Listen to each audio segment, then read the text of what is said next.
called the Marzen, and it will sit, and it's not ready to drink until September. And so that's when they bring it out, and they have the big Oktoberfest.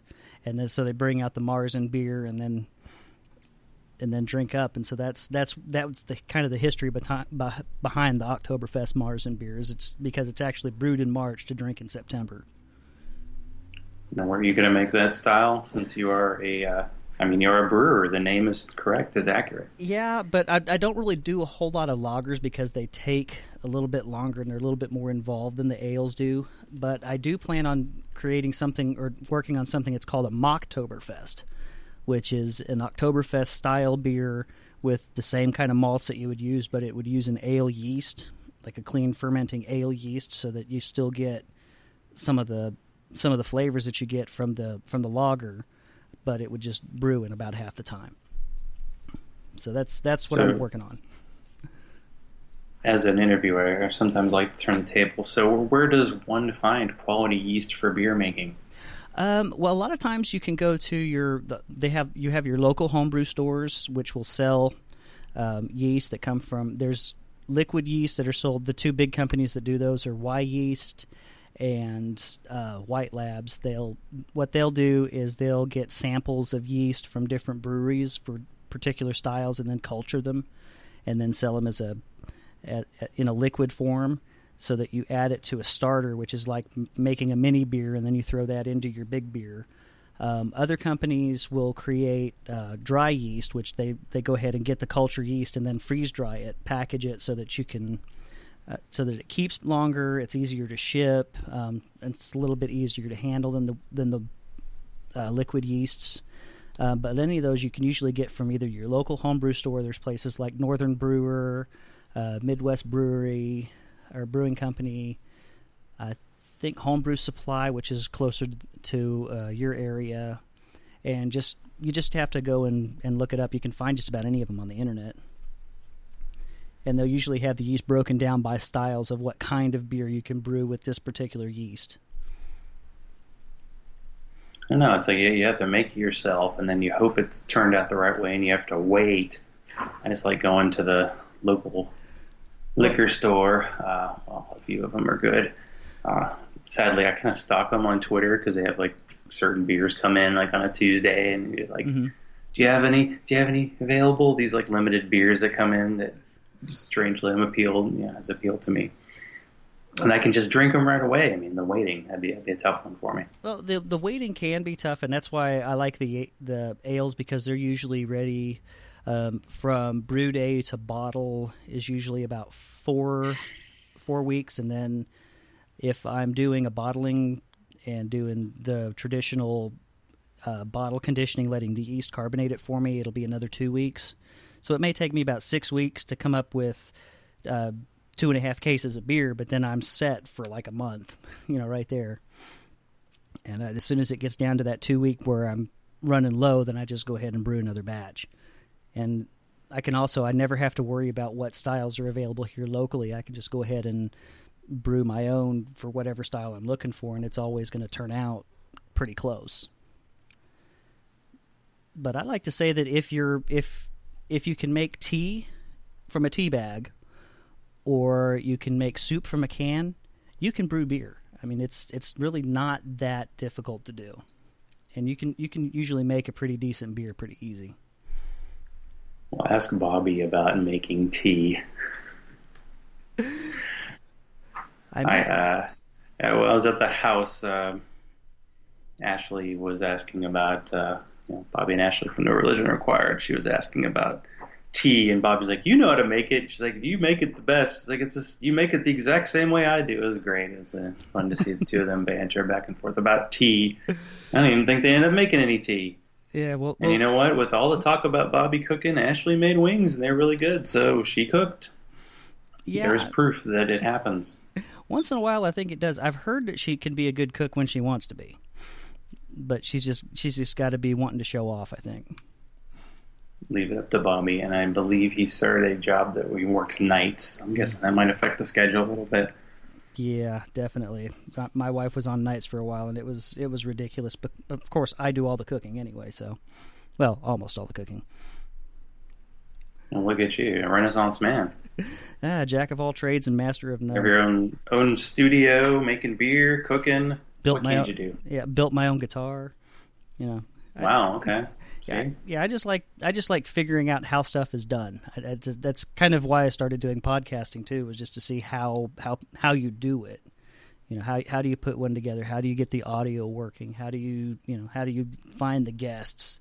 I'm always one of those people that wants to take something, tear it apart, and then put it back together. Well, now we're getting some original compositions. Maybe with the beer would help you with that. Well, I do have. Don't get your own pumped-in music. Come on, do it yourself. Yeah, well, I kind of did with that. I did that was a remix of some music that my theme song is a remix of some music that I purchased the rights for back when I started, and then I threw in the kids talking in it and some clips from here and there just to throw it all together and see what it sounded like. Now on your show, Yeah. every time you start, you have the gong. How did that start? I mean, did you just decide to start beating on the gong every start of the show, or? Well, that's a sound effect in Google Hangouts. Yeah, I'm getting all technical here. And that really was just a sign for me and for the guests that we were starting, and then I went ahead and sing my intro because everybody has like their own music. Although occasionally I'll hear, because I was unemployed for a while last summer, and I was like doing a class on iMovie, and I was listening to all the music there, and I'm like, that's like half the music I hear on podcasts. It's the free music you get on that program. So really, there are a few sound effects that are included with Google Hangouts. I'm trying to think if that was what Bobby showed me, or that's just what I figured out. I'm like, oh, if I do a Google Hangout and I click the record button and then I click to stop, I can use that audio and put it on iTunes and don't have to edit, and just use the gong sound as the beginning and the end. And strangely enough, nobody I know is using that. So, hey, look, I got something. Oh, cool. Now, Google Hangouts, we were talking about that it was going away. Is it finally now gone? It's gone, although it appears that you can still use like YouTube Live. And at first, it seemed really convoluted and complicated. The other show I do is also in Google Hangouts, and my co-host was like, we were about online for about 2 hours trying to figure out how to do it. And it looks like there's just a way to set it up through like events, and that's how I'm going to do the show this week. And you can schedule it like you schedule a Google Hangout, and I did a test one today that's on YouTube, kind of a throwaway little 5 minutes of me just talking. And it appears to work exactly the same, it's just you can't go through. It's for like Google Plus, like Google is not afraid to try things that don't work, like Google Plus, that nobody used it except for Hangouts. Like that was the best part, and they're like, nah, we're done with this. So I just had to figure out another way to do it, and it appears that we'll see how it goes on Thursday, but it appears we're set for to continue the show. The show must go on. I need to get ahead. I mean, I first was on Bobby and Susie's show, and the last one they did, Bill and Susie's show. Look, I'm mixing up couples already. I'm going to get in trouble for that. The last episode they did was 69. I'm like, I just need to do 2 more, and I'm ahead of them. Yeah. Well, they of course, you do have the advantage of that you do seem to put out episodes a little bit more often than Bill and Susie do. I mean, I think they've cut themselves back to like once a year now. What I think is what's going on, or not very often, and that does happen. It's sometimes sad, nostalgic to go back and look at my show and go, oh, that show's no longer there. Oh, those hosts couldn't get along anymore, so they stopped the show. Or like the Unbuckling the Bible Belt, when I did the original 2 interviews, like the 2 hosts had left the show and they had an entirely new cast, although Joe came back.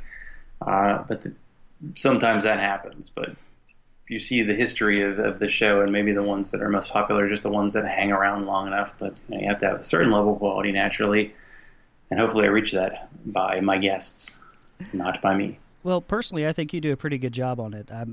I've been impressed with some of the guests that you've had so far.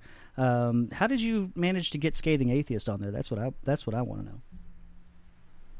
Well, Scathing Atheist, that was definitely one of my most fun interviews, just because they are really funny guys. And this was before Eli joined in, or it was around the time he did, and they were still in their compound. I always feel like they're in some kind of compound in Valdosta or South Georgia, wherever they were, which shocked me when I found out that's where they were. I'm like, you don't sound like you're from there, and they're not.